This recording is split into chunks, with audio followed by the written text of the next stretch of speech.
célébrer le rocher de notre salut. Oh, Allons vers lui, chantons notre joie. Allons exalter son nom. allons acclamer l'éternel Dieu. Allons célébrer le rocher de notre salut. Allons vers lui, chantons Avancez ici devant. notre joie. Quittez votre place, avancez Allons devant. exalter son nom, car À l'Éternel l'éternel. est Mettez-vous ici devant. quittez ta place. Car À l'Éternel l'éternel est un grand Dieu, au-dessus de tous les dieux. Allons acclamer, dansez pour votre Dieu.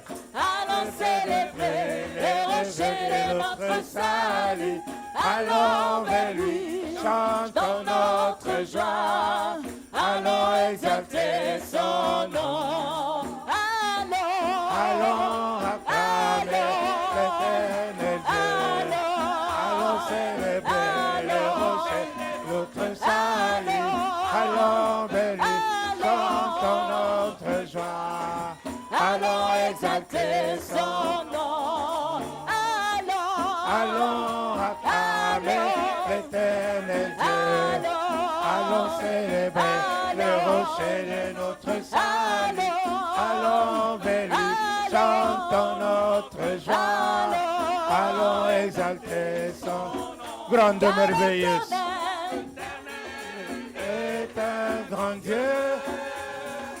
Au-dessus de... Il est grand, non Dieu. Car l'Éternel L'Éternel est... Seigneur, bénis ton peuple. Descends, l'onction, descends. Descends, descends. C'est au nom de Jésus. Allons, recevez au nom de Jésus. Rabababa seketerebeka. Koriolo santaraba. Korabababa santa. Allons vers lui, chantons notre joie. Allons exalter son Grande et merveilleuse sont toutes tes œuvres, ô Seigneur notre Dieu, tout-puissant, juste, véritable, dans toute ta volonté, toi le roi éternel, qui sur la terre et dans le ciel est semblable à toi, notre Dieu. Tu règnes sur tout l'univers, Dieu d'Israël. Un jour devant toi, tout genou fléchis, toute langue te bénira. Alléluia, alléluia, alléluia. Amen. Restez sur place. Restez sur place. Le Seigneur va déverser son onction sur vous. Le Seigneur va déverser sa puissance sur vous. Le Seigneur va déverser son esprit sur vous. Alléluia. Tu lèves les mains vers le Seigneur. Lève les mains vers le Seigneur. Choriste, lève les mains vers le Seigneur. Ouvre ton cœur maintenant. Ouvre ton cœur maintenant. Alléluia. Seigneur, prends soin de moi. J'ai besoin de toi. C'est ça. Seul, je ne suis rien. Oh, Ramasana la babashi. Il sait.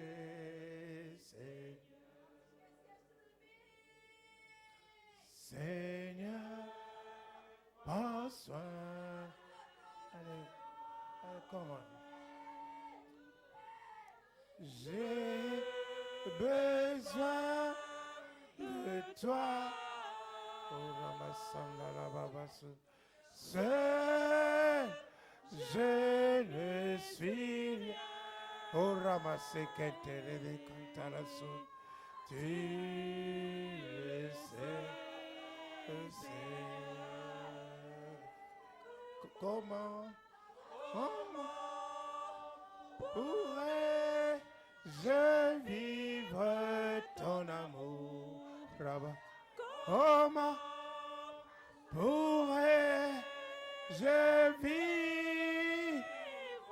Qui es-tu? Qui es-tu, Seigneur?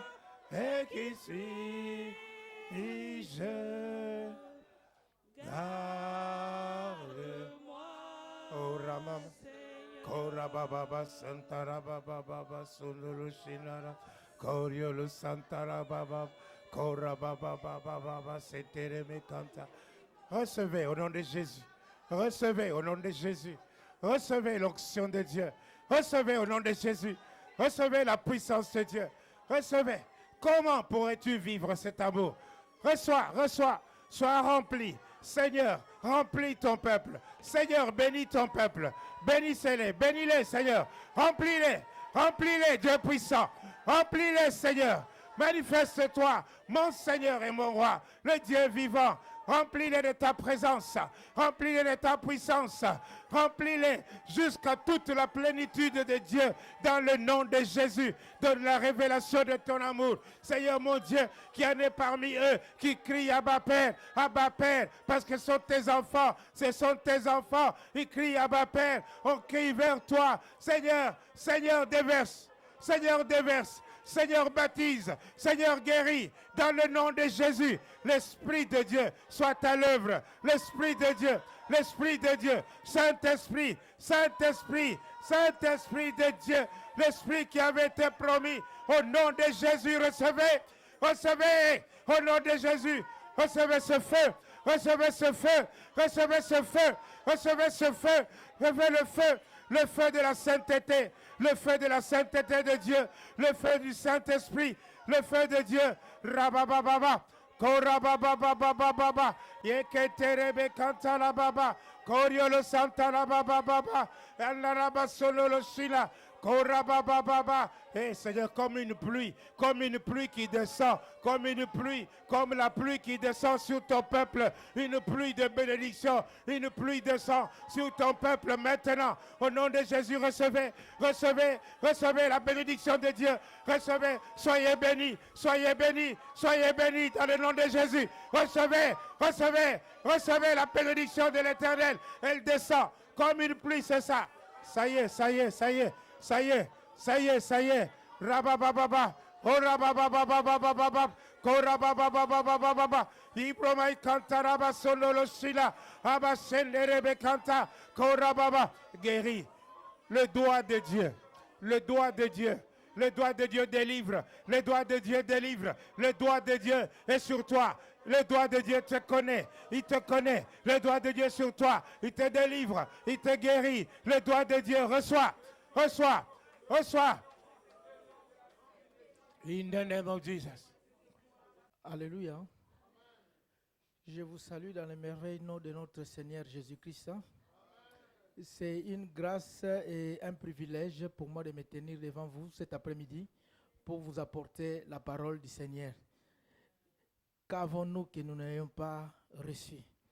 Tout vient de lui et tout est grâce. Alléluia. Et je suis à l'aise chaque fois que je suis au milieu de vous parce que la Nouvelle Jérusalem, c'est ma maison. L'église de Mons, c'est mon église. Pour ceux qui ne le savent pas, c'est l'église où nous sommes convertis.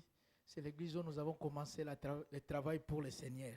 Donc, je suis toujours heureux quand je reviens à Mons. Je suis dans la maison. Que Dieu vous bénisse. Cet après-midi, je voulais vous apporter la parole du Seigneur. Je réfléchissais parce que dans le livre de Hébreux, chapitre 1er, au verset 1, la Bible dit, après avoir parlé à plusieurs reprises et de plusieurs manières par les prophètes, Dieu nous parle ces derniers temps par le Fils. Donc Dieu a parlé autrefois, de plusieurs manières et à plusieurs reprises. Alléluia. Et il continue de nous parler. Donc j'ai médité sur la parole du Seigneur. Je me suis dit, à quoi bon venir apporter une nouvelle prédication? Nous ne sommes pas dans l'église comme des collectionneurs de prédications. Alléluia. Venir prédication après prédication. nous voulons plutôt vivre la parole de Dieu et mettre cette parole en pratique. Alléluia. Dieu a parlé à plusieurs manières juste pour que les gens puissent comprendre et capter les messages. Je me rappelle, il y a exactement, si c'est 10 mois maintenant, parce que l'année passée c'était au mois de décembre, où nous étions au deuil de pasteur Charles, et il y avait une sœur qui était là qui n'arrivait pas à se retenir. Elle s'écroulait, elle tournait par terre. Et j'ai vu un pasteur qui est allé ramasser cette sœur-là et dit à la sœur, sœur, ça ne sert à rien. Le pasteur Charles a fait son travail et il est parti. Si tu veux lui rendre gloire et si tu veux rendre hommage au feu pasteur Charles, moi je te demanderai, au lieu de continuer à pleurer, cet homme s'est époumoné jusqu'au dernier souffle à annoncer la parole de Dieu. Au lieu de continuer à pleurer, pratique au moins ce qu'il a enseigné. Alléluia. Vivez au moins ce qu'il vous a laissé comme enseignement. Alléluia. Et j'ai réfléchi et dit, à quoi bon de continuer à prêcher, à prêcher, à prêcher. Bien aimé, il y a des après-midi où nous pouvons venir simplement ici. Nous prenons l'équipe de l'audiovisuel. Ils prennent seulement une des anciennes prédications, on met ici. Et nous écoutons encore la parole. Parce que si la parole que nous écoutons, nous ne la pratiquons pas, si ça ne nous sert à rien, à quoi bon continuer à prêcher et à parler de la part du Seigneur? Alléluia. Voilà pourquoi cet après-midi, je viens simplement avec la prédication qui nous a été prêchée il y a de cela un mois, le mois passé. J'ai décidé de reprendre cette prédication parce que Dieu veut que nous puissions insister sur certaines choses. Et l'Esprit est en train de dire à l'Église, le thème, c'est combat le bon combat de la foi. Saisis la vie éternelle. Et cette prédication qui nous a été prêchée il y a un mois, le titre de la prédication c'était « Comment réussir sa vie ». Alléluia. Parce que nous tous, nous voulons réussir. Bien-aimé, cet après-midi, je te dis que je souhaite que tu prospères à tous égards. Et sois en bonne santé. Prospérité dans tous les domaines de ta vie. Comme prospère l'état de ton âme. Et dans cette prédication, le pasteur nous a donné 3 points. Il y a le but de Dieu, il y a le plan de Dieu et il y a le temps de Dieu. 3 choses.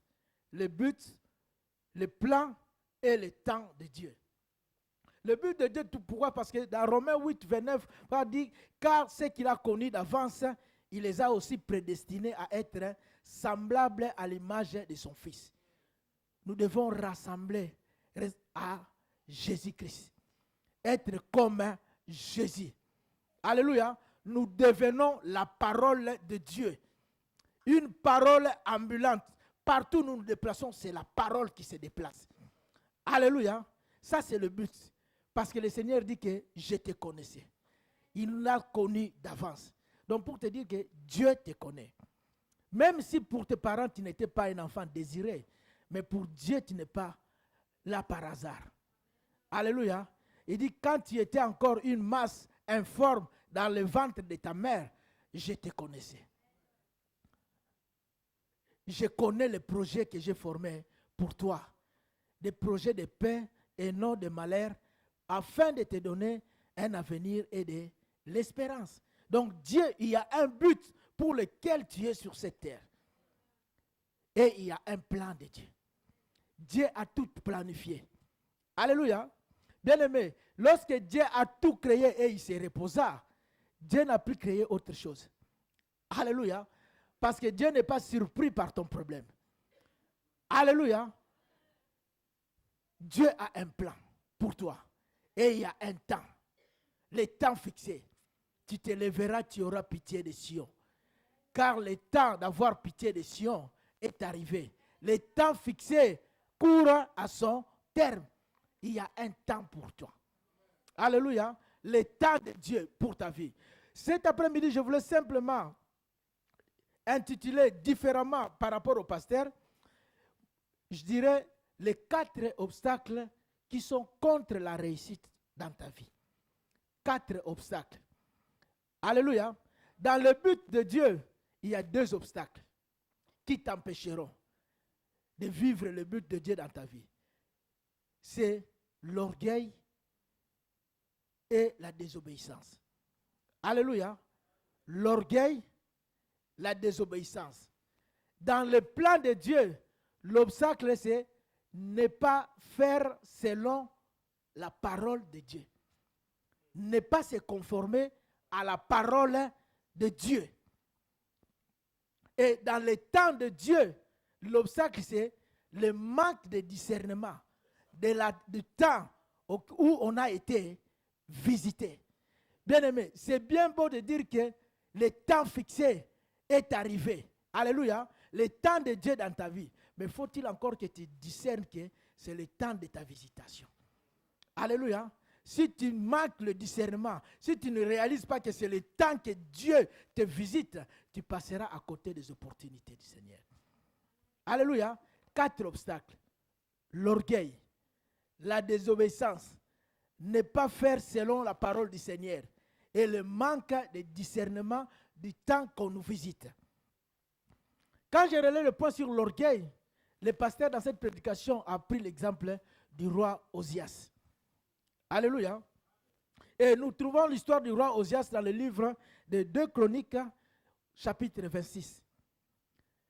Le verset 3 nous dit simplement que Osias avait 16 ans lorsqu'il devint roi. Et il régna 52 ans à Jérusalem.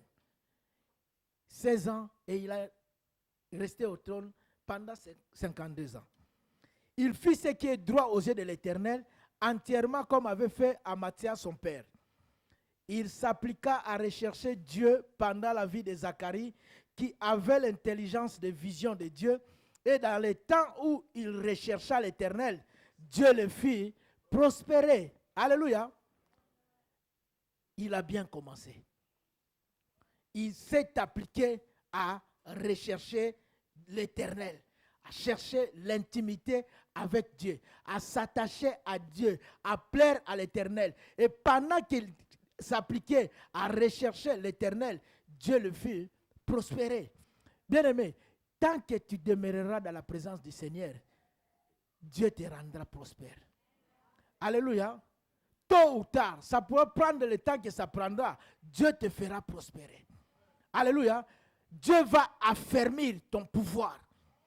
Tu iras de l'avant de gloire en gloire tant que tu pleuras à l'Éternel. Osias s'est attaché à l'Éternel et Dieu le fit prospérer.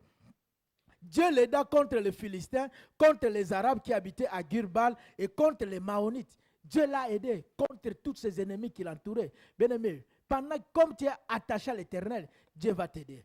Les méchants peuvent s'élever contre ta vie. Ils ne pourront rien. Alléluia. Parce que tu es attaché à l'Éternel. Dieu te protégera. Et Dieu l'a protégé. Au verset 15, la Bible dit, il fit faire à Jérusalem des machines inventées par un ingénieur et destinées à être placées sur les tours et sur les angles pour lancer des flèches et de grosses pierres. Alléluia. Des mitraillettes et des canons. C'est à son époque qu'il a inventé. Alléluia. Ce que nous vivons aujourd'hui. C'est Osias qui a inventé ces choses-là, avec un ingénieur. Vous voyez, Dieu leur a donné même l'intelligence, la science, la connaissance, parce qu'ils étaient amis avec Dieu. Alléluia. Bien, tu rentreras dans d'autres révélations. Alléluia. Tu créeras, tu inventeras des choses parce que l'intelligence que tu auras viendra de l'Éternel. Alléluia. Sa renommée s'étendit au loin, car il fut merveilleusement soutenu jusqu'à ce qu'il devint puissant. J'aime ça. Il fut merveilleusement soutenu jusqu'à ce qu'il devint puissant. Pourquoi? Parce qu'il a recherché Dieu, il s'est appliqué à rechercher l'Éternel. Mais le verset 16 nous dit, mais lorsqu'il fut puissant, son cœur s'éleva pour le perdre, malheureusement. Alléluia. Lorsqu'il devient grand, lorsqu'il fut puissant, son cœur s'éleva. Quand ton cœur commence à s'élever, c'est l'orgueil qui rentre en toi. Alléluia. Il a vu qu'il était arrivé. Son cœur s'éleva. Il s'est même permis, la Bible dit, il est entré dans la maison de l'Éternel. Alléluia. Et pour offrir, pour brûler des parfums sur l'autel des parfums. Ce qui ne lui était pas permis. Il avait l'onction royale pour régner sur le peuple de Dieu. Mais offrir les parfums dans la maison de l'Éternel, c'était donné au sacrificateur. Mais comme il est devenu puissant, son cœur s'est élevé. Il n'avait plus peur de personne. Alléluia. Il ne voulait plus écouter. Il a commencé à faire tout ce que son cœur lui disait. Bien-aimés, faisons attention à l'orgueil. L'orgueil, c'est un allié pour ton échec. Au lieu de la réussite, au lieu du succès, tu récolteras l'échec. Quand ton cœur se lève, sache que la chute, la perdition n'est pas loin. Alléluia. Son cœur s'est élevé. Mais le verset 17 dit, le sacrificateur Azaria entra après lui avec 80 sacrificateurs de l'Éternel, hommes courageux qui s'opposèrent au roi Osias et lui dirent, tu n'as pas le droit, Osias, d'offrir des parfums à l'Éternel. Ce droit appartient aux sacrificateurs, fils d'Aaron, qui ont été consacrés pour les offrir. Sors du sanctuaire car tu commets un péché et cela ne tournera pas à ton honneur devant l'Éternel Dieu. Pendant qu'il faisait cela, la Bible dit, Azaria et 80 sacrificateurs, hommes courageux. Où est Azaria au jour d'aujourd'hui? Les sacrificateurs Azaria est où? Où sont les 80 sacrificateurs de l'époque de Azaria qui pouvaient s'élever malgré l'autorité, la puissance du roi Osias pour s'opposer à lui lorsqu'il était en train de blasphémer dans le temple de l'Éternel pour dire tu n'as pas le droit de faire ça dans la maison de l'Éternel. Tu sors de ce temple. Où est les sacrificateurs Azaria?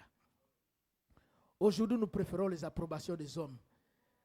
Au milieu de nous, il y a des gens qui vivent dans des désordres, ceux qui sont dans des péchés, ceux qui commettent des abominations dans les temples de l'Éternel. Mais nous nous taisons. Lorsque tu te tais, tu approuves. Alléluia. Ton silence approuve. Alléluia. Beaucoup préfèrent dire, je ne vais rien dire. On laisse les péchés dans la maison de l'Éternel. On laisse les abominations. Hommes courageux. Où sont les hommes courageux, sacrificateurs de l'Éternel, qui peuvent se lever et s'opposer à tous les pécheurs dans la maison de l'Éternel? Ils sont au jour d'aujourd'hui. Alléluia. Bien-aimé, l'orgueil entraîne la colère. Lorsqu'on est orgueilleux, on ne suit plus les conseils. On devient inenseignable. Quelqu'un vient te dire, mon frère là, tu as mal agi, tu t'énerves. Toi, tu es qui, toi, pour venir me parler? Est-ce que tu me connais? Le moi, tu sais moi qui je suis. Alléluia. Ici, il n'y a pas de moi. Nous nous soumettons à Dieu. C'est ça. La Bible dit que la colère s'empara d'Ozarias, qui tenait un accessoire à la main, et comme il s'irritait contre les sacrificateurs, la lèpre éclata sur son front, en présence des sacrificateurs dans la maison de l'Éternel, près de l'autel des parfums. Le souverain sacrificateur Azaria et tous les sacrificateurs portèrent les regards sur lui, et voici, il avait la lèpre au front. Ils le mirent précipitamment dehors, et lui-même se hâta de sortir, parce que l'Éternel l'avait frappé.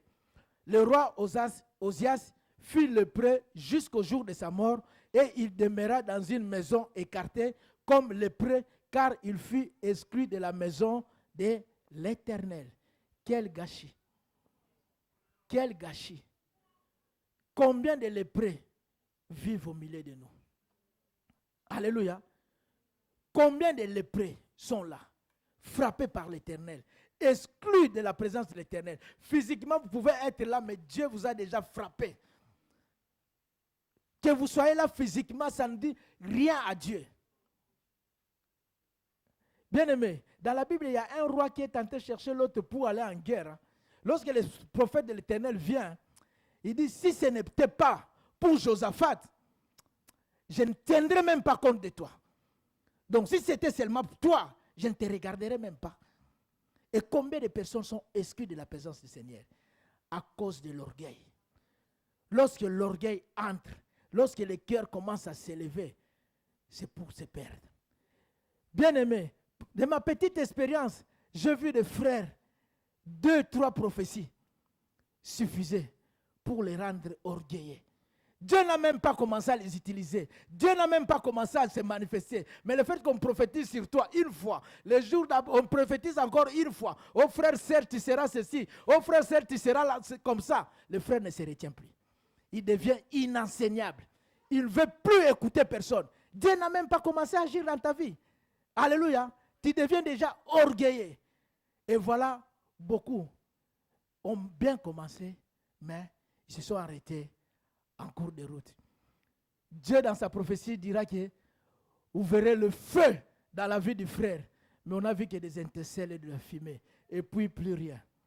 Le feu promis n'est jamais arrivé à cause de l'orgueil. Bien-aimé, veille sur ton cœur. Alléluia. Le proverbe 16, 17 dit, le chemin des hommes droits, c'est d'éviter le mal. Celui qui garde son âme, veille sur sa voie. Alléluia. Celui qui garde son âme, veille sur sa voie. Pourquoi? Parce que l'arrogance précède la ruine et l'orgueil précède la chute. Alléluia. Il dit, celui qui veille sur son âme, veille sur sa voie. L'arrogance précède la ruine. L'orgueil précède la chute. Et le proverbe 29, 23 dit, l'orgueil d'un homme l'abaisse. Mais celui qui est humble d'esprit obtient la gloire. Alléluia. L'orgueil d'un homme l'abaisse. Pourquoi? Parce que Dieu résiste aux orgueilleux. Et il fait grâce aux humbles. Bien-aimés, vous pouvez voir le peuple de Dieu. Un seul peuple qui parlait une même langue. Alléluia. Dans un projet orgueilleux pour bâtir la tour de Babel et montrer pour défier Dieu. Alléluia. Dieu a vu leur orgueil. Il les a confondus. Ils étaient en train de s'élever. Dieu les a rabaissés. Alléluia. Ils étaient en train de bâtir. Dieu les a dispersés. Bien-aimé, avec l'orgueil, tu te lèveras, mais Dieu te rabaissera. Tu essaieras de bâtir, Dieu te dispersera. Il enverra en toi, chez toi, plusieurs langues où il régnera la confusion. Vous n'arriverez même plus à vous entendre. Pourquoi? À cause de l'orgueil. Oh, Ézéchiel 28, 13 nous dit ceci. Tu étais en Éden, le jardin de Dieu. Tu étais couvert de toute espèce de pierres précieuses, de sardoines, de topazes, de diamants, de chrysolites, d'onyx, de jaspes, de saphirs, d'escarboucles, d'émeraudes et d'or. Tes tambourins et tes flûtes étaient à ton service, préparés pour le jour où tu fus créé dans la gloire. Tu étais un chérubin protecteur, aux ailes déployées. Je t'avais placé et tu étais sur la sainte montagne de Dieu. Tu marchais au milieu de pierres étincelantes. N'est-ce pas merveilleux? Tu as été intègre dans tes voies, depuis le jour où tu fus créé, jusqu'à celui où l'iniquité a été trouvée chez toi. Bien-aimé, ne permets pas l'iniquité d'entrer dans ta vie. Dès qu'il y a un brin d'orgueil en toi, il faut l'étouffer, le détruire. Alléluia. Par la grandeur de ton commerce, tu as été rempli de violence et tu as péché.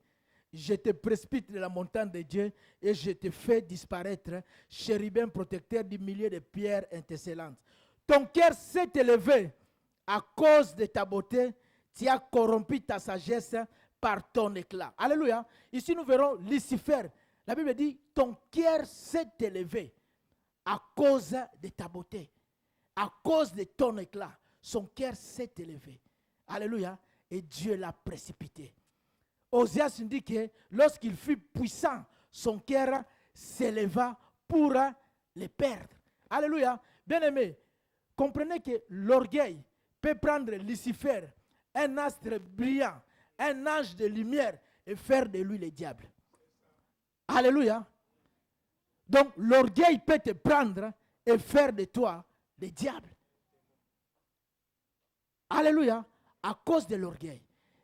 Bien-aimés, faisons attention.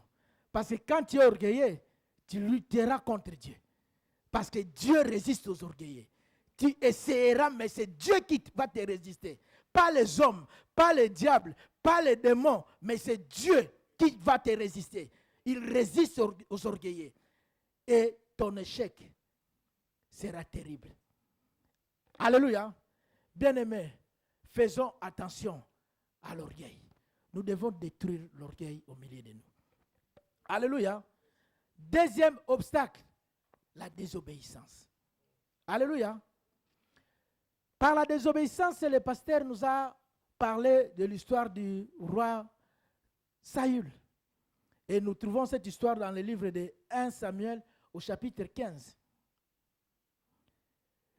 La Bible dit dans 1 Samuel 15, verset 1, Samuel dit à Saül, c'est moi que l'Éternel a envoyé pour toindre roi sur son peuple, sur Israël. Écoute donc ce que dit l'Éternel. Ainsi parle l'Éternel des armées. Je me souviens de ce que Amalek fit à Israël, lorsqu'il lui ferma le chemin à sa sortie d'Égypte. Va maintenant, frappe Amalek et dévoue par interdit tout ce qui lui appartient. Tu ne l'épargneras point et tu feras mourir hommes et femmes, enfants et nourrissons, bœufs et brebis, chameaux et ânes. Le verset 7 dit, Saül prit vivant Agag, roi d'Amalek, et il dévoua par interdit tout le peuple en le passant au fil de l'épée. Alléluia. Mais le verset 9 dit, mais. Alléluia.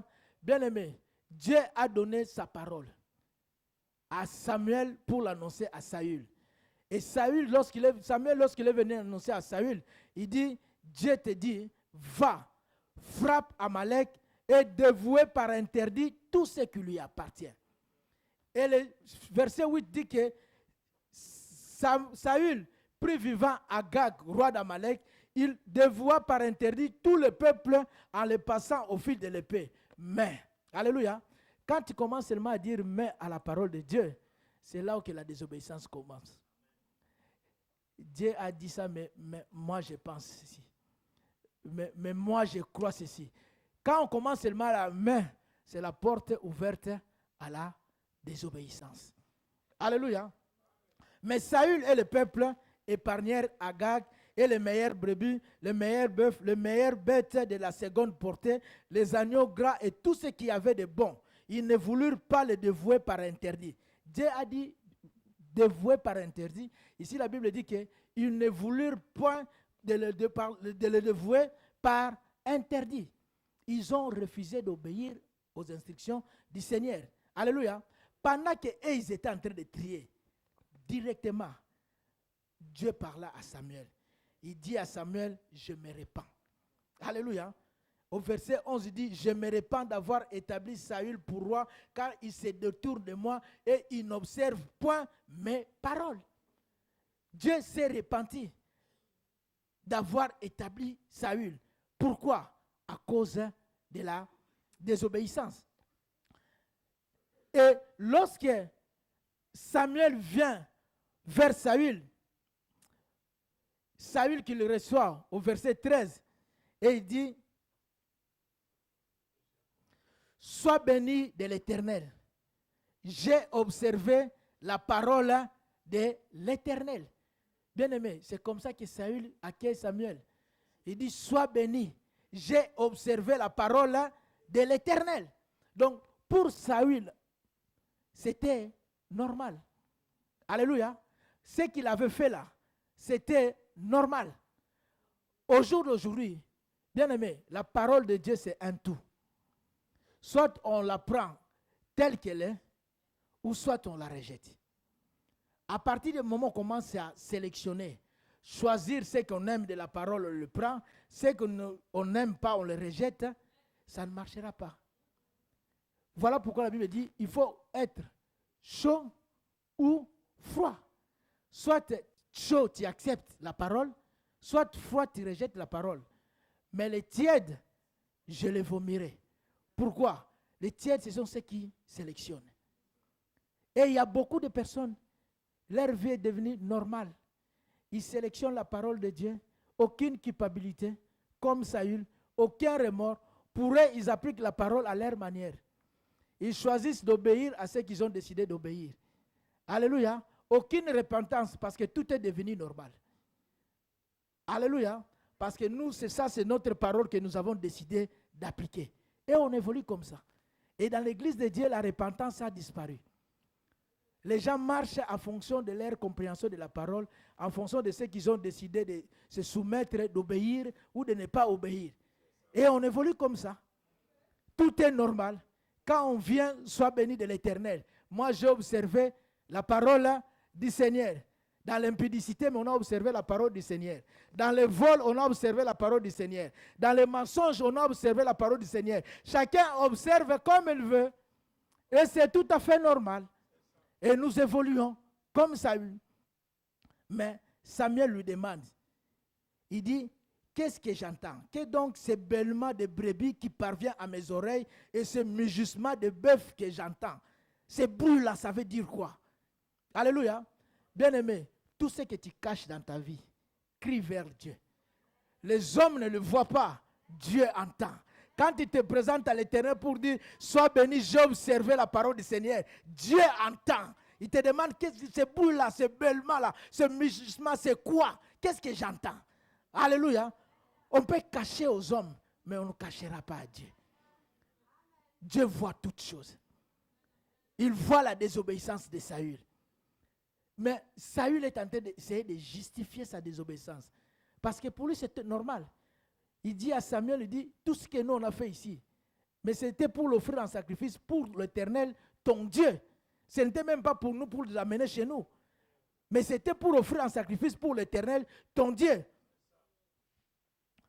Samuel lui dit, lorsque tu étais petit à tes yeux. Alléluia. Lorsque tu étais petit à tes yeux. Bien-aimé, Saül, quand il est parti de chez lui, il était à la recherche des brebis, des ânesses perdues de son père. Alléluia. Sur le chemin, Dieu avait préparé un rendez-vous avec lui. Sur le chemin, il rencontrera le prophète Samuel. Et le prophète Samuel nous dira que ne te tracasse plus, ne t'inquiète plus pour les ânesses perdues, car on les a déjà retrouvés. Mais pour qui il y a tout ce qu'il y a de bon en Israël? N'est-ce pas pour toi? Et Saül lui dit, pourquoi tu me parles comme ça? Parce que ma tribu, c'est la plus petite tribu de toutes les tribus d'Israël. Donc, regardez même l'image que Saül avait de lui-même. Donc, il dit que je fais partie d'une tribu qui est la plus petite tribu de toutes les tribus d'Israël. Et dans cette petite tribu-là, ma famille, c'est la moindre de toutes les familles. Donc, pour lui, il n'était rien. Alléluia. Mais de la poussière là où il était, où lui-même ne pouvait même pas se valoriser, mais Dieu l'a ramassé. Dieu l'a valorisé. Alléluia. Dieu l'a élevé. Et Samuel lui est en train de dire, lorsque tu étais petit à tes yeux, même pas aux yeux des autres, à tes propres yeux, lorsque tu t'es considéré, l'Éternel ne t'a pas élevé et a fait de toi chef de toutes les tribus d'Israël. Alléluia. Ta tribu était la moindre, mais Dieu t'a établi sur toutes les tribus d'Israël. Pourquoi n'as-tu pas écouté la voix de l'Éternel? Pourquoi ne marches-tu pas dans l'obéissance? Dieu t'a élevé. Dieu t'a établi. Alléluia. Et il te demande une seule chose, d'obéir à sa parole. Pourquoi ne veux-tu pas écouter? Pourquoi ne veux-tu pas obéir à la parole du Seigneur?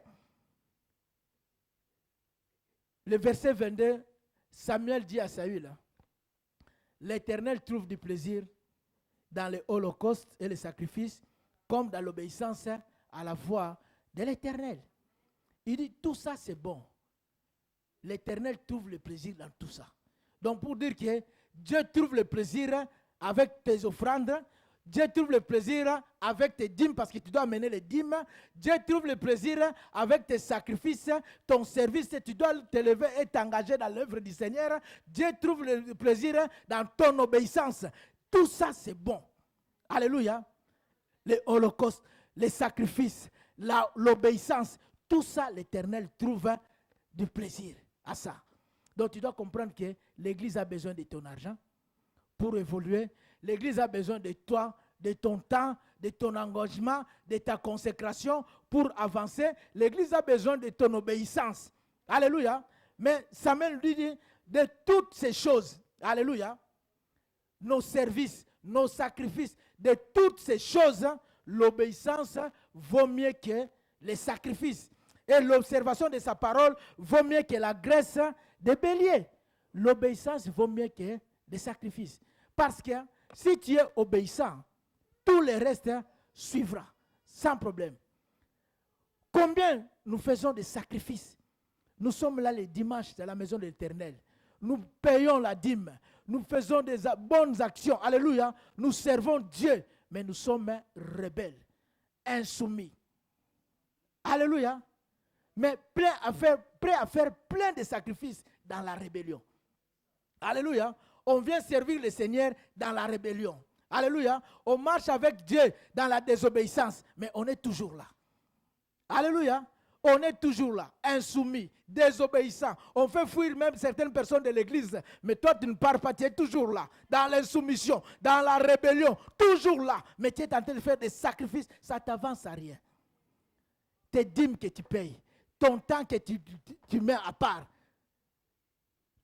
que récolteras-tu à la fin de toutes choses? Alléluia. Voilà pourquoi Samuel dit, la désobéissance est aussi coupable que la divination. Et la résistance ne l'est pas moins que l'idolâtrie. Il met la désobéissance au même niveau que la divination, la sorcellerie. Bien aimé, dans la chair, j'ai remarqué les chrétiens qui peuvent dire, même je suis spirituel, quand le monde te dit telle personne est sorcier, on commence à prendre des distances. Alléluia. On commence à éviter la personne. Même si on est spirituel, on dit, mais ça c'est un sorcier. Mais on dit que les rebelles n'est pas différent des sorciers. Et tous ces insoumis, tous ces rebelles qui sont au milieu de vous. Alléluia. Vous n'avez pas peur d'eux. Alléluia. Mais ce sont des sorciers, pire que des sorciers. Alléluia. Bien aimé. Prenons un peu Matthieu 8. Matthieu 8, verset 5. La Bible dit ceci. Matthieu 8, 5, la Bible dit, comme Jésus entrait dans Capernaum, un centenier l'aborda, le pria et disant, Seigneur, mon serviteur est couché à la maison, atteint de paralysie et souffrant beaucoup. Jésus lui dit, j'irai et je le guérirai. Le centenier répondit, Seigneur, je ne suis pas digne que tu entres sous mon toit, mais dis seulement un mot et mon serviteur sera guéri. Car moi qui suis soumis à des supérieurs, j'ai des soldats sous mes ordres et je dis à l'un, va, et il va, à l'autre, viens, et il vient, et à mon serviteur, fais cela, et il le fait. Bien aimé, les centeniers, quand Jésus lui dit que ton serviteur est malade, je viendrai avec toi. Mais les centeniers qui savaient ce qui représentait l'autorité, il dit au Seigneur Jésus, tu n'as pas besoin de te déplacer, parce que tout est soumis. Il suffit de dire un mot, les choses s'exécuteront. Une seule parole de ta part, tous obéiront. Alléluia. Dans les ciels, sur la terre, sous la terre, tout obéira, car tout lui est soumis. Alléluia. Un seul mot. Mais d'où tire-t-il cette conception des choses, cette compréhension des choses? Dans sa propre expérience. Il dit au Seigneur Jésus, verset 9, il dit, car moi qui suis soumis à des supérieurs. Alléluia. Il dit, moi-même là, je suis d'abord soumis à mes supérieurs. Et j'ai des soldats sous mes ordres. Alors ceux qui sont sous mes ordres, je les commande. Je dis à l'un, va et il va. À l'autre, viens et il vient. Et à mon serviteur, fais cela et il le fait.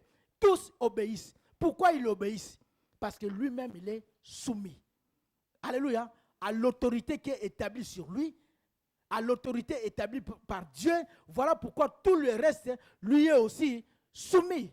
Mais bien aimé, toi tu n'es pas soumis à Christ. Toi tu es rebelle dans l'église. Même les plus petits de tous les plus petits démons, tu ne les chasseras pas. Aucun démon ne te sera soumis. Tu peux te lever et crier. Aucun démon ne sera soumis à un rebelle. Alléluia. Tu te lèveras, tu commanderas. Personne ne t'obéira. Parce que tu ne connais pas l'autorité établie. Alléluia. Notre Dieu est un Dieu d'ordre. Alléluia. Il y a l'autorité établie par l'Éternel que nous devons respecter. Bien aimé, nous vivons dans une société où tout est poussé vers la désobéissance, vers certaines la liberté. Alléluia. Même dans l'église du Seigneur, même au milieu des chrétiens, on a tendance à aller plus vers le désordre, plus vers la désobéissance, au lieu de se soumettre à l'autorité de Dieu. Et voilà comment nous nous retrouvons dans beaucoup de problèmes. Alléluia. Parce que toi, quand tu es chez toi là, tu veux que les autres se soumettent à toi. Mais toi, on te met simplement à la chorale ici. Orgueilleux, insoumis. Parce que la personne même qu'on a établie sur toi, tu es tenté de la mépriser. Est-ce que celle-là vraiment peut régner sur moi? Alléluia. Et après, quand tu sors d'ici, on te dit que regarde, la sœur a un problème. Tu veux dire, démon, je t'ordonne. Que le démon te regarde, il rigole. Et puis toi, un rebelle comme moi. Nous deux, nous sommes dans la rébellion. Alléluia. Nous avons pour père Satan. Toi, tu veux me commander, toi, tu es qui? Alléluia. Nous deux, nous sommes des rebelles. Et toi, tu veux me donner des ordres. Toi, tu es qui? Alléluia. Bien-aimés, comprenons ces choses. Voilà pourquoi Dieu a établi l'ordre partout. Même dans nos maisons. Alléluia. Je dis, nous sommes dans une société où on pousse un peu vers la désobéissance. Dans les maisons, on dit, femmes, soyez soumises à vos maris, comme il convient dans le Seigneur. Marie, aimez vos femmes. Alléluia. Ça, c'est la parole. Les maris doivent aimer les femmes. Mais les femmes doivent être soumises. La soumission n'est pas conditionnelle. Oh, parce que mon mari ne m'aime pas. Voilà pourquoi je me rebelle. Non. Le reste, ça, c'est l'affaire de Dieu. L'autorité établie dans la famille, il y a une seule autorité. Mais dans ce pays où les femmes portent les pantalons, on commence à se bagarrer à cause de l'autorité de Dieu.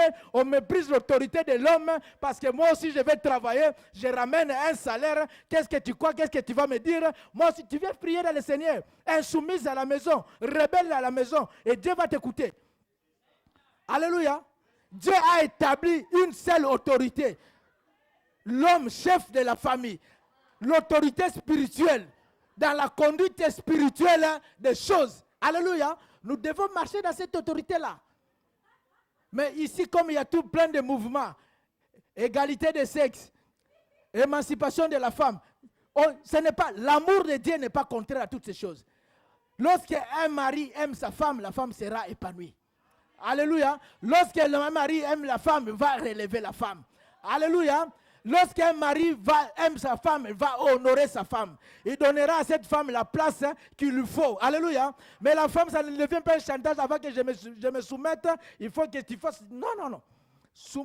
Obéissons à la parole du Seigneur.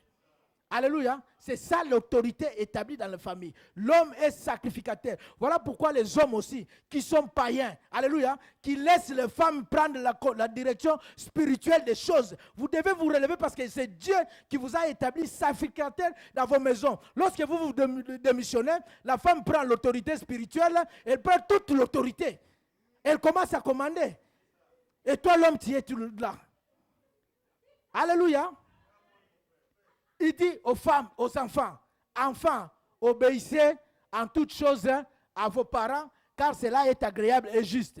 Honore ton père et ta mère, afin que tu sois heureux et que tu vives longtemps sur la terre.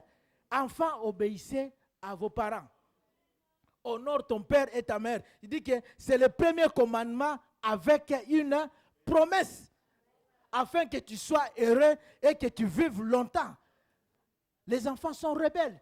Bien aimé, j'ai lu dans ma Bible, dans la loi de Moïse, on dit si chez toi, tu as un enfant indocile, rebelle, tu vas l'amener ici. Tu l'amènes ici. Nous tous, c'est dans la Bible, nous tous, nous allons prendre les pierres et les lapider jusqu'à ce qu'il soit mort. Ça, c'est la loi de Moïse. Hein. Un enfant rebelle, un enfant indocile, on devait l'amener. Les parents devaient amener cet enfant-là. Et les autres devaient lapider l'enfant. Mais nous sommes dans le temps de la grâce. Mais le temps de la grâce ne justifie pas tout. Alléluia. Nous devons marcher selon l'autorité du Seigneur. Alléluia. Il dit dans les églises, là où nous sommes, autorité établie dans la ville, autorité établie dans le pays, le roi, toute autorité. Il dit, serviteurs, obéissez à vos maîtres. Nous devons marcher dans l'autorité établie par Dieu. Selon la chair, non pas seulement sous leurs yeux, comme pour plaire aux hommes, mais avec simplicité de cœur, dans la crainte du Seigneur. Alléluia.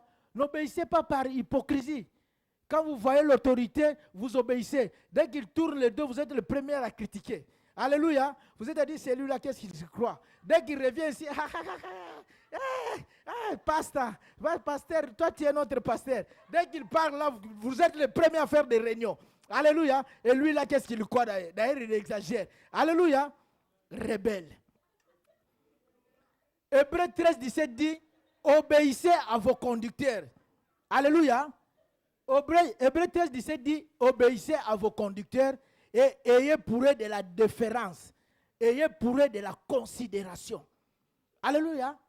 Vos serviteurs qui servent au milieu de vous doivent se sentir aimés, doivent se sentir considérés. Alléluia. Ça, c'est l'autorité, l'obéissance. Il dit, afin qu'ils veillent sur vos âmes comme devant rendre compte. Leur rôle, c'est de veiller sur vos âmes. Et ils la rendront compte au Seigneur. Qu'il en soit ainsi, afin qu'ils le fassent avec joie et non en gémissant, ce qui nous serait d'aucun avantage. Si le conducteur, si l'homme de Dieu au milieu de vous commence à faire l'œuvre du Seigneur, malgré lui, il dit, il n'y a pas de choix. J'habite au milieu d'un peuple rebelle. Alléluia. Je dois continuer à faire l'œuvre du Seigneur. Le serviteur est en train de gémir à cause de vos actes. La Bible dit que c'est une malédiction que vous vous attirez vous-même. Alléluia. Voilà pourquoi 1 Pierre 2, 18 dit, serviteurs, soyez soumis en toute crainte à vos maîtres, non seulement à ceux qui sont bons et doux, mais aussi à ceux qui sont d'un caractère difficile. C'est ça, femmes, soyez soumises. Il n'y a pas de condition. Parce que si on dit, non, lui, l'homme de Dieu, là, il a un caractère difficile. Non, la Bible dit qu'il soit bon et doux ou qu'il ait un caractère difficile, obéissez. Ça, c'est votre part. Le reste, c'est le travail du Seigneur. On ne doit pas trouver des excuses. Nous devons obéir et nous soumettre à l'ordre établi par le Seigneur. Pourquoi, bien-aimés? Le psaume 68, 6 dit ceci. Le psaume 68 au verset 6, la Bible dit, Dieu donne une famille à ceux qui étaient abandonnés. Alléluia. Ceux qui sont abandonnés, Dieu leur donne une famille. Alléluia. Il délivre les captifs et les rend heureux. Les captifs, Dieu les délivre et les rend heureux. Les rebelles seuls habitent des lieux arides. Alléluia. Les rebelles habitent les lieux arides. Comme l'autre qui vivait dans des cimetières. Bien aimé, parce que nous les pentecôtistes, il y a des gens qui sont en train de connaître des difficultés, des situations compliquées. Le ciel au-dessus de leur tête, c'est le ciel des reins. Alléluia. Tout est sec et fermé. Nous les pentecôtistes, on cherche les sorciers. On retourne à la 4e génération de mon arrière-grand-père. On va briser les liens. On va voir la tante. On commence à soupçonner. Cette tante-là, moi je pense que ce sont mes cousins. Dès qu'on est dans une autre position, les sorciers sont les autres. Examine ta propre vie. Rebelle. La Bible dit les rebelles habitent les lieux arides.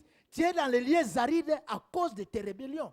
Insoumis, rebelle, désobéissant à la parole du Seigneur. Et tu veux avoir la bénédiction, la grâce de Dieu dans ta vie. Non.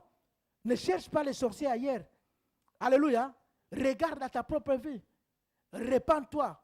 Corrige-toi. Alléluia. Nous voyons que Dieu s'est repenti d'avoir établi Saül. Et Saül fut rejeté. Bien aimé, la désobéissance nous entraînera loin du but du Seigneur dans notre vie. Alléluia. Le troisième obstacle dans le plan de Dieu, c'est ne pas agir conformément à la parole du Seigneur. Le pasteur nous a parlé de l'histoire de l'arche de l'Éternel. Bien aimé, à cause de la rébellion et la désobéissance des hommes du peuple de Dieu, les Philistins sont arrivés. Il y a eu une bataille entre le peuple de Dieu et les Philistins les ont vaincus. Ils sont retournés dans la maison de l'Éternel, ils sont allés chercher l'arche de l'Éternel. Malgré la présence de l'arche sur le lieu de la bataille, ils ont quand même perdu la guerre. La gloire a été bannie. Ikabod. Les Philistins ont pris avec l'arche de l'Éternel. Mais même si Dieu a rejeté son peuple, mais Dieu, la présence de Dieu, ne pouvait pas demeurer au milieu d'un peuple impur. Voilà pourquoi Dieu a commencé à se manifester au milieu des Philistins. Il a commencé à les frapper par des mots. Ils l'ont mis aux côtés de leur dieu Dagon. Dagon a été frappé. On a transporté l'arche dans d'autres lieux. Ils ont été frappés de maladies, d'hémorroïdes. À un certain moment, ils ont eu peur. Il dit, il faut renvoyer l'arche en Israël. Parce que cette arche nous attire les malheurs. Et mais comment faire pour renvoyer l'arche en Israël? Et dans 1 Samuel 6, verset 2, la Bible dit, les Philistins appelèrent les prêtres et les devins. Alléluia. Bien aimé, les Philistins. Je précise bien, les Philistins. Ils appelèrent les prêtres et les devins et ils dirent, que ferons-nous de l'arche? Et ce sont des Philistins. Pour renvoyer l'arche, comment faire selon la parole du Seigneur? Comment faire? Ils ne connaissent pas le Seigneur. Seule référence, ce sont leurs prêtres, de leurs dieux, les prêtres de Dagon. Alléluia. Et les devins. Ils sont allés les consulter. Que faire? Alléluia. Et leur prêtre au chapitre 8, il dit que vous prendrez l'arche, vous le mettrez sur un char tout neuf. Alléluia. Il dit, prenez l'arche, mettez l'arche sur un char tout neuf, tiré par 2 bœufs et renvoyez-la en Israël. Ils ont pris l'arche, ils ont mis sur un char tiré par 2 bœufs et l'arche est partie. Et c'est arrivé jusqu'en Israël. Alléluia. Il n'a pas eu d'incident, il n'a pas eu d'accident, personne ne meurt. Alléluia. L'arche est partie. C'était des Philistins. Alléluia. Dans leur façon d'agir. Mais quand David a appris que l'arche était arrivée en Israël, il est venu chercher l'arche là où l'arche était pour l'amener dans la maison de l'Éternel. Qu'est-ce que David a fait? David et ses gens, ils ont pris l'arche, ils l'ont mis sur un char neuf avec des bœufs qui ont tiré, comme les Philistins ont fait. Leur modèle, leur exemple, leur référence, c'était les Philistins. Comment faire comme les Philistins? Et pendant qu'ils transportaient l'arche s'est simplement penché. Et Uza a voulu simplement ranger l'arche pour permettre que l'arche ne tombe pas. Il a été foudroyé, frappé sur place. La colère de Dieu s'est manifestée. Et David fut irrité. Ils ont eu peur. Alléluia. Tout s'est arrêté. L'arche est allée se retrouver dans la maison de Obed-Edom. Alléluia. Ils ont transporté l'arche comment? Selon les Philistins. Alléluia. Bien-aimé, moi je te dis, moi je ne te connais pas, mais moi je ne suis pas Philistin. Si toi tu es Philistin, c'est toi. Mais moi je ne suis pas Philistin. Alléluia. Et je te le dis que moi je ne suis pas Philistin. Alléluia. Et je ne marcherai pas selon le modèle des Philistins. Ma référence à moi, ce ne sont pas les Philistins. C'est la parole de Dieu. C'est la loi de l'Éternel. Et David, lorsqu'il a appris que la maison d'Obed-Edom était bénie, il décida d'aller chercher l'arche. Mais se souvenant de ce qui s'était passé, il est allé consulter la loi du Seigneur pour voir que dit l'Éternel, comment l'arche devait être transportée. C'est ce qu'il aurait dû faire. Alléluia. Avant, il a commencé en copiant, en imitant les autres peuples. Bien aimé, nous ne devons pas imiter les païens qui nous entourent. Alléluia. Nous ne devons pas vivre selon les païens qui nous environnent. Notre référence, c'est la loi du Seigneur. nous devons faire selon la loi de Dieu. Et dans 1 Chronique 15, verset 1er, la Bible dit, David s'est bâti des maisons dans la cité de David. Il prépara une place à l'arche de Dieu et dressa pour elle une tente. Alors David dit, l'arche ne doit être portée que par les Lévites. Alléluia. David a compris. Il dit que l'arche ne doit être portée que par les Lévites, car l'Éternel les a choisis pour porter l'arche de Dieu et pour en faire le service à toujours. Et David assembla tout Israël à Jérusalem pour faire monter l'arche de l'Éternel à la place qu'il avait préparée. Le verset 12 dit, lorsque David s'adresse aux sacrificateurs, au verset 12, David, il leur dit, vous êtes les chefs de famille de Lévites, sanctifiez-vous, vous et vos frères, et faites monter à la place que je lui ai préparée l'arche de l'Éternel du Dieu d'Israël. Le verset 13, parce que vous n'étiez pas la première fois. L'Éternel, notre Dieu, nous a frappés car nous ne l'avons pas cherché selon la loi. Alléluia. Bien-aimé, comprenez l'humilité de David. Il a compris qu'il a marché selon les Philistins. Quand il y a eu la deuxième chance, il a refusé de marcher à la manière des Philistins. Il s'est humilié. Il est allé chercher les sacrificateurs. Il est allé chercher les Lévites. Même devant les Lévites, il s'est abaissé. Il leur dit, parce que vous n'étiez pas la première fois, l'Éternel, notre Dieu, nous a frappés, car nous ne l'avons pas cherché selon la loi. Les sacrificateurs et les Lévites se sanctifièrent pour faire monter l'arche de l'Éternel du Dieu d'Israël. Le verset 15, la Bible dit, les fils de David portèrent l'arche de Dieu sur leurs épaules avec des barres, comme Moïse l'avait ordonné d'après la parole de l'Éternel. Alléluia.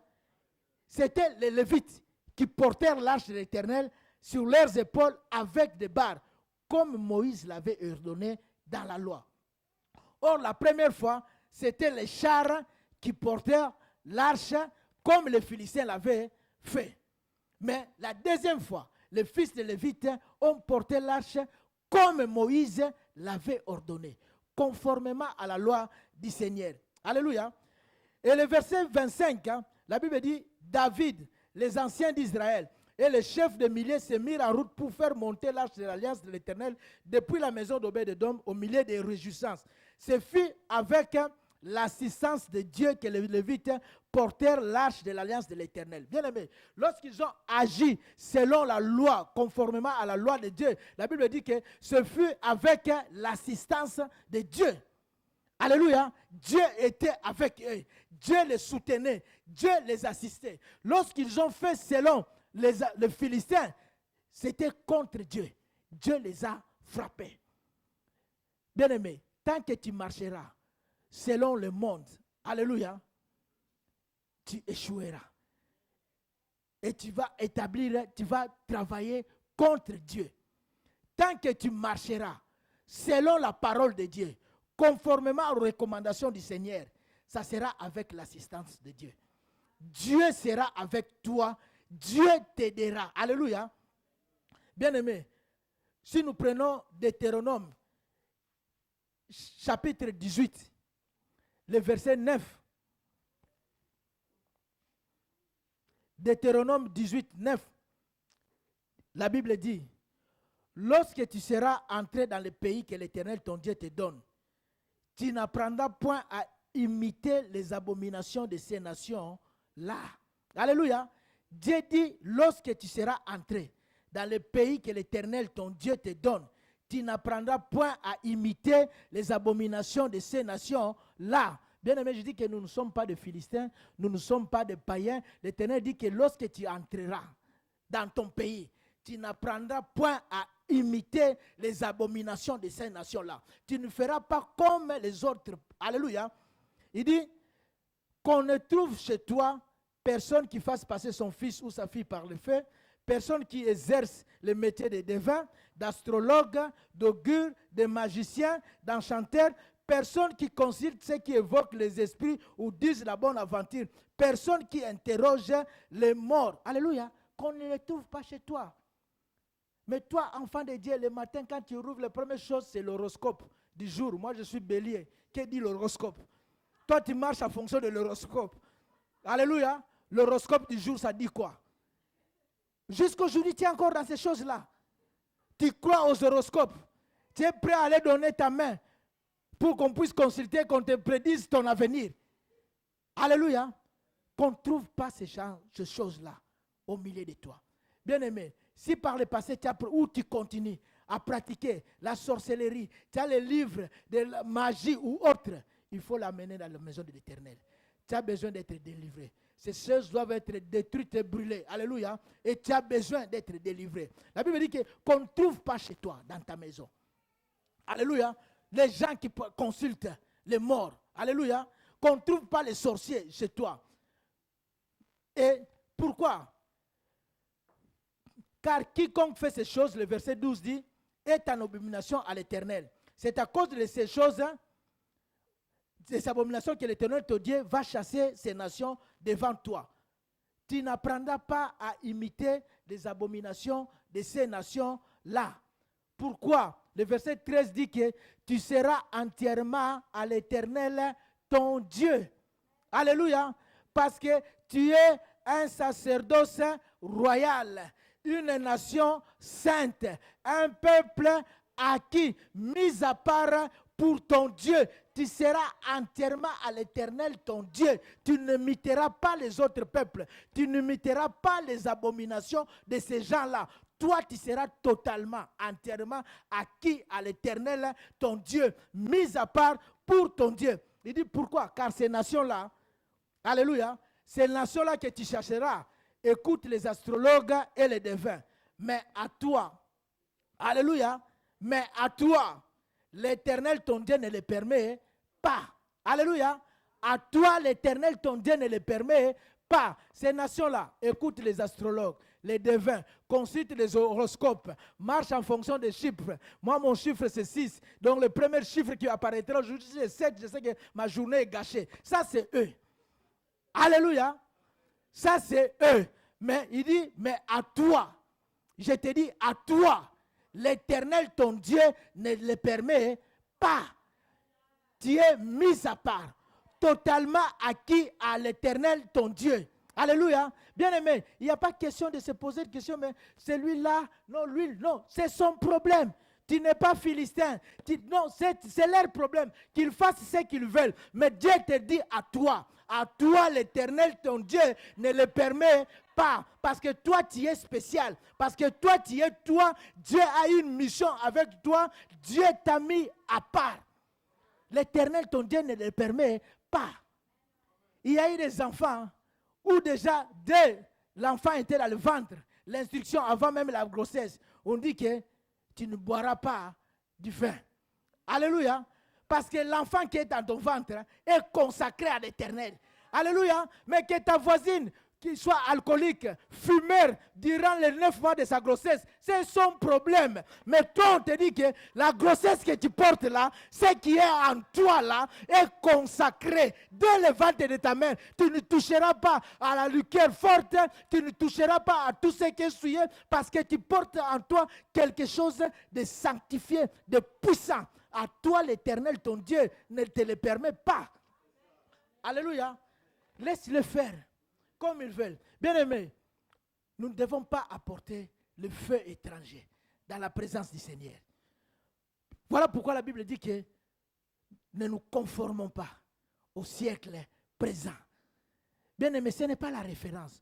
Nous ne devons pas copier la manière de vivre des païens, des abominations qui nous entourent. Malheureusement, on porte toutes les bêtises et on nous amène à l'église. Alléluia. Ne vous conformez pas au siècle présent. Soyez renouvelés. Soyez transformés par le renouvellement de l'intelligence. Que notre intelligence soit renouvelée par l'Esprit de Dieu pour qu'on sache que notre référence, notre façon de faire, c'est selon la parole du Seigneur. Alléluia. Tu ne prendras pas à imiter les abominations de ces peuples-là. Alléluia.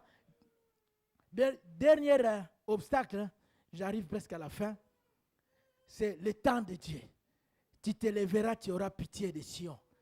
Car le temps fixé court à son terme. Bien-aimé, il y a le temps de Dieu.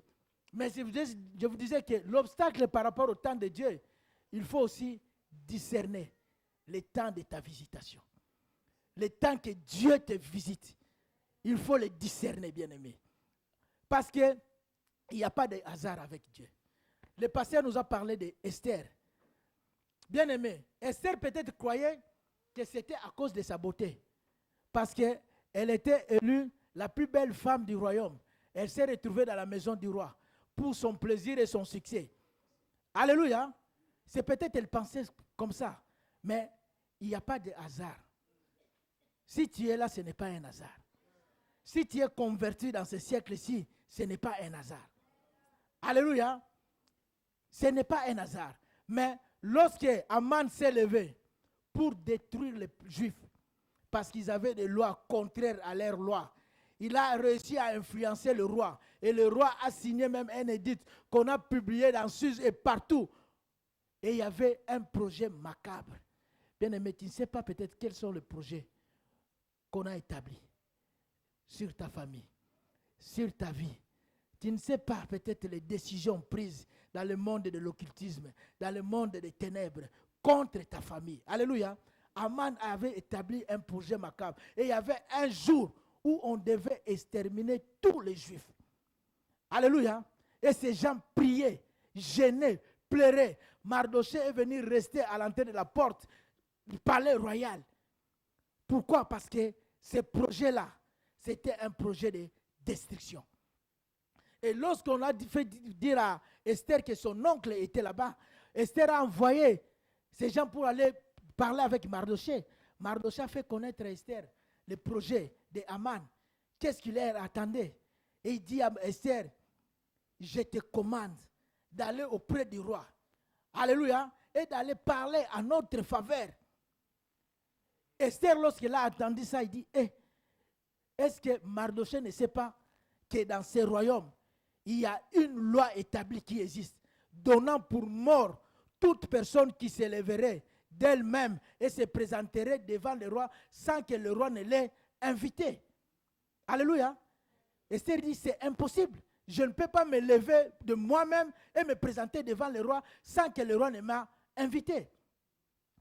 C'est impossible. Et la personne qui a la vie sauve, c'est cette personne quand il arrive comme ça devant le roi et le roi lui tend son bâton. C'est la grâce. Mais Esther dit ça, je ne pourrai pas. Alléluia. Et on est allé le dire à Mardochée. Vous dites que Esther dit que c'est trop compliqué. Ce que tu lui demandes, c'est trop compliqué. Et dans Esther 4, le verset 13, Mardochée fit répondre à Esther. Alléluia. Esther 4, 13, Mardochée fit répondre à Esther pour dire à Esther, ne t'imagine pas que tu échapperas seul d'entre tous les Juifs parce que tu es dans la maison du roi. Alléluia. Ne t'imagine pas que tu échapperas seul d'entre tous les Juifs parce que lorsqu'ils finiront par nous tuer, ils sauront aussi que toi aussi, tu es une Juive. Alléluia. Et Aman viendra te tuer aussi. Ne pense pas parce que tu es dans la maison du roi que tu vas échapper. Alléluia. Bien-aimé, ne t'imagine pas que toi tu échapperas parce que le problème actuel n'a pas encore atteint ta famille. Alléluia. Ne t'imagine pas que toi tu échapperas parce que ça n'a pas encore touché ta maison. Tu vois ça chez les autres, tu dis ça ne me concerne pas. Alléluia. Bien-aimé, ne t'imagine pas que tu échapperas. Le diable est en train d'essayer de détruire le maximum de chrétiens. Lorsqu'il aura fini d'exterminer les autres, il viendra chez toi. Alléluia. Ne t'imagine pas que toi tu vas échapper. Alléluia. Esther, il dit, ne t'imagine pas, car si tu te tais maintenant, le secours et la délivrance surgiront d'autre part pour les Juifs. Si tu te tais maintenant, pourquoi es-tu sauvé? Est-ce que tu peux comprendre pourquoi tu es chrétien au jour d'aujourd'hui dans ta famille? Ce n'est pas un hasard, mon bien-aimé. Peux-tu réaliser pourquoi Dieu t'a établi dans cette église, dans cette ville? Alléluia. Ce n'est pas un hasard.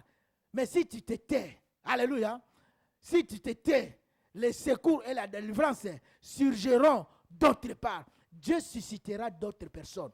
Alléluia. Pour te dire, bien-aimé, personne n'est indispensable dans l'œuvre du Seigneur. Si toi tu te tais, si toi tu refuses, si tu ne discernes pas que c'est le temps que Dieu t'a établi pour te lever et agir pour ta famille, agir pour ta maison, agir pour ton église, les secours et la délivrance surgiront d'autre part. Dieu suscitera d'autres personnes. Alléluia. Voilà, Mardochée fait comprendre à Esther que si tu te tais, la secours et la délivrance viendront. Puisque nous sommes en train de jeûner et de prier, Dieu utilisera d'autres moyens pour nous délivrer. Alléluia. Et toi et ta maison, ton père, vous périrez. Et qui sait, si c'est pour un temps comme celui-ci que tu es parvenu à la royauté. Qui sait, alléluia, toi tu penses que c'est pour ta beauté que tu te retrouves dans le palais royal. Mais qui sait si c'est pour un temps comme celui-ci. Dieu t'a établi, il t'a fait précéder dans le palais royal pour que au temps comme celui-ci, que tu puisses te lever et défendre tes frères. Alléluia. Au temps comme celui-ci, que tu puisses te lever et parler en faveur de ton peuple. Alléluia. Pour un temps comme celui-ci, tu peux te lever pour combattre pour ta maison. Alléluia. Pour un temps comme celui-ci, Dieu t'a élevé. Alléluia. Qui sait? Alléluia. Qui sait si c'est pour un temps comme celui-ci que tu es parvenu à la royauté? Qui sait si ce n'est pas le temps de Dieu que l'Éternel t'a élevé? Alléluia. Pour le salut des gens de ta maison. Alléluia. Qui sait si pour un temps comme celui-ci que Dieu t'a établi dans cette ville de monstres pour le salut, alléluia, de beaucoup qui sont en train de se perdre et d'aller en enfer tous les jours.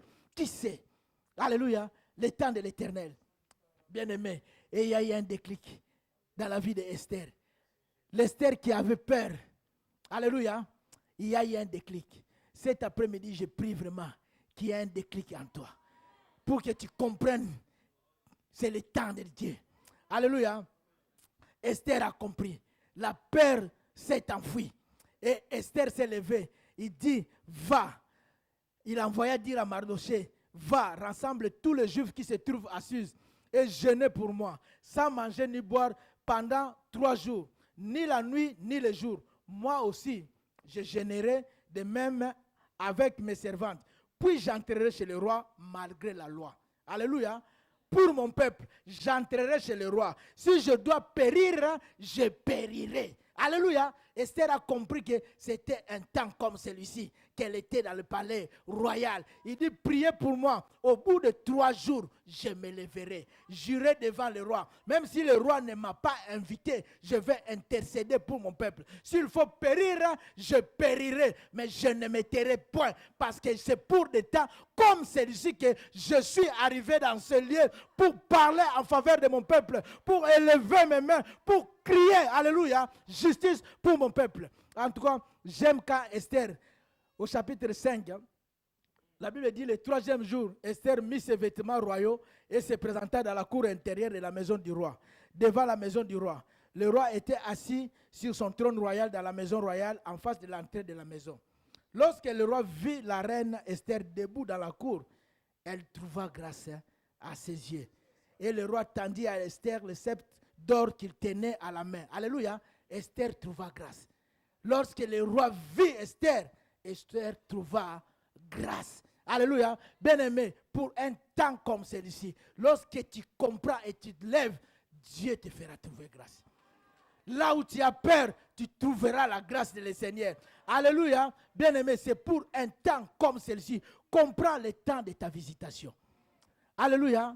Comprends que c'est le temps du Seigneur. Bien-aimé, si nous prenons la Luc 19, verset 35, on nous montre l'entrée triomphale du Seigneur Jésus-Christ à Jérusalem. Luc 19, 35. La Bible dit, et ils amenèrent à Jérusalem l'anneau sur lequel ils jetèrent les vêtements et firent monter Jésus.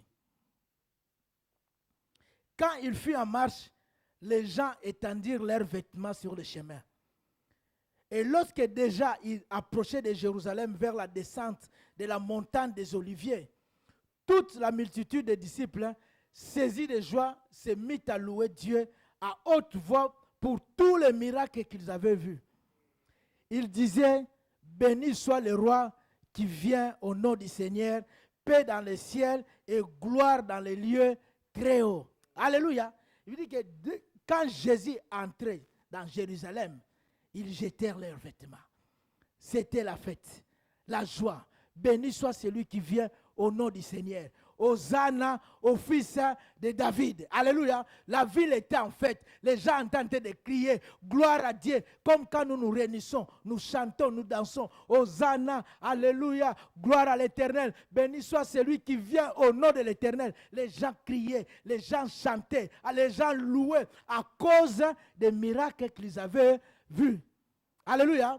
Mais au milieu de Seigneur Jésus, quand il descendait le mont des Oliviers, le Seigneur fixa les regards sur Jérusalem et sur tout le peuple qui l'entourait, qui criait Hosanna, alléluia, au fils de David. Béni soit celui qui vient au nom du Seigneur, sois loué, alléluia, sois exalté. Mais la Bible dit que lorsque Jésus, au verset 41, comme il approchait de la ville, Jésus, en la voyant, pleura sur elle. Alléluia. Bien-aimé, il y a un problème. La foule est en train de danser. La foule est en train de chanter. La foule est en train de crier. Mais Jésus, au milieu d'eux, est en train de pleurer. Qui a un problème? Ils ne sont pas en harmonie. Il se passe quelque chose. Au milieu de leurs chants, au milieu de leurs danses. Alléluia. Mais le Seigneur a un autre sentiment. Rempli de tristesse, rempli de douleur. Les larmes du Seigneur sont en train de couler à la vue de Jérusalem, à la vue de ce peuple-là, qui est en train de danser, qui est en train de louer. Alléluia.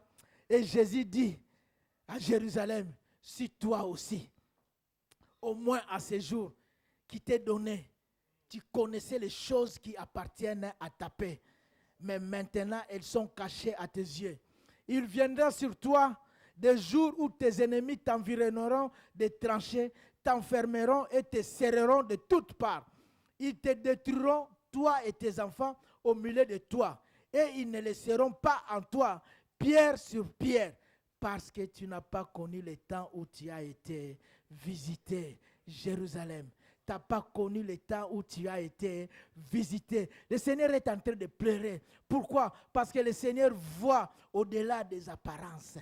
Alléluia. Le Seigneur voit cette ville de Jérusalem. Le Seigneur voit ce peuple qui l'accompagne au milieu des chants d'allégresse, au milieu des louanges et d'adoration, comme quand nous chantons Alléluia, Hosanna. Mais le Seigneur voit en eux l'hypocrisie. Le Seigneur voit l'incrédulité, parce que c'est le même peuple qui quelques jours plus tard, ils vont préférer qu'on délivre Barabbas et qu'on crucifie Jésus-Christ. Vous pouvez choisir Barabbas à Jésus-Christ. C'est le même peuple, alléluia, face à Pilate. Ils vont crier, crucifiez-le, crucifiez-le, crucifiez-le, crucifiez-le. Pilate dit que je lave mes mains, je suis innocent du sang de ces justes. Et ils diront à Pilate que son sang retombe sur nous et sur nos enfants. Nous prenons la responsabilité. Crucifiez-les à mort, à mort, à mort. Les mêmes personnes qui étaient en train de crier Hosanna au fils de David. Le Seigneur, je sais que quelques jours plus tard, ils vont les renier. Quelques jours plus tard, on va les clouer à la croix. Alléluia. Jésus est en train de pleurer. Il dit Jérusalem, si tu connaissais les choses qui contribuent à ta paix, si tu connaissais celui qui est en train de faire son entrée, le Messie, pour apporter la paix en toi, pour apporter la vie en toi, si tu ouvrais ton cœur et tu le recevais, alléluia, mais en toi, c'est l'hypocrisie. Tu loues, tu l'acceptes du bout des lèvres, tu es Hosanna là, quelques minutes après, quand tu sortiras seulement d'ici, tu vas aller clouer Jésus-Christ à la croix. Alléluia. Alléluia. Gloire, gloire, gloire, gloire, gloire, gloire. Tu vas choisir Barabbas à la place de Jésus-Christ. Le Seigneur voit l'hypocrisie dans le cœur. Le Seigneur voit l'incrédulité. Le Seigneur voit la méchanceté. Le Seigneur est en train de pleurer parce qu'on lui a montré. Il dit, tes ennemis t'envahiront. Le Seigneur est en train de voir la fin triste de Jérusalem.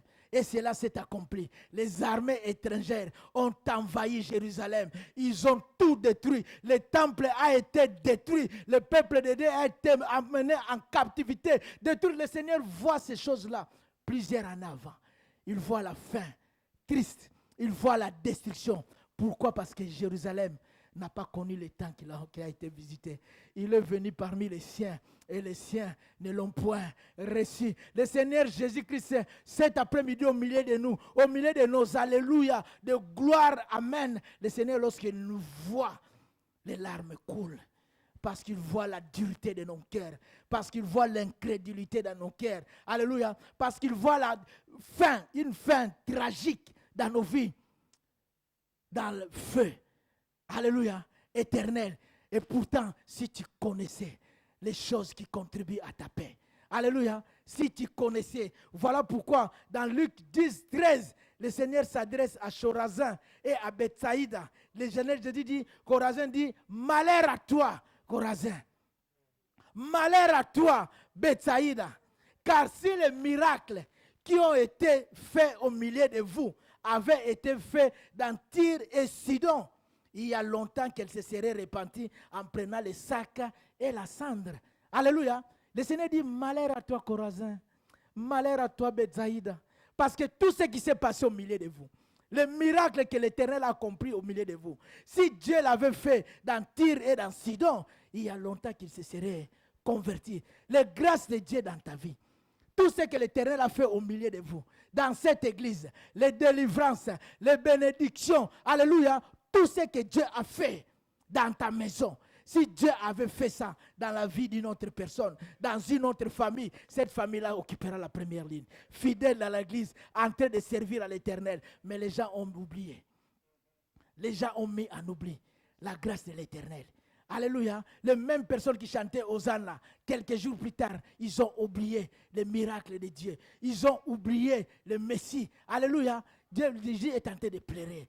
Il dit, Jérusalem, Jérusalem, toi qui tues les prophètes et qui lapides tous ceux qui vous ont envoyés. Combien de fois, alléluia, combien d'opportunités. Il dit, combien de fois j'ai voulu rassembler tes enfants comme une poule couvre le poussin sous tes ailes, mais vous n'avez pas voulu. Combien d'opportunités. Parce que tu n'as pas connu le temps que tu as été visité. Combien d'opportunités, combien de rendez-vous ratés avec Dieu. Alléluia. Il dit, j'ai voulu rassembler sous mes ailes de protection. J'ai apporté la paix, mais vous n'avez pas voulu. Les gens ont goûté à la grâce de Dieu. Ils ont oublié. Les gens se comportent comme si rien ne s'est passé. Alléluia. Les gens même quittent l'église, ils oublient tout. Mais dans cette église-là, ils ont eu le travail, ils ont eu les enfants, ils ont eu la délivrance, ils ont eu la bénédiction. Ils ont tout mis en oubli. Et les larmes du Seigneur sont en train de couler encore cet après-midi. Alléluia. À cause de notre incrédulité. À cause de notre différence. Pourquoi? Parce que nous n'avons pas connu le temps que Dieu nous a visités. Bien-aimés, que le Seigneur vous bénisse.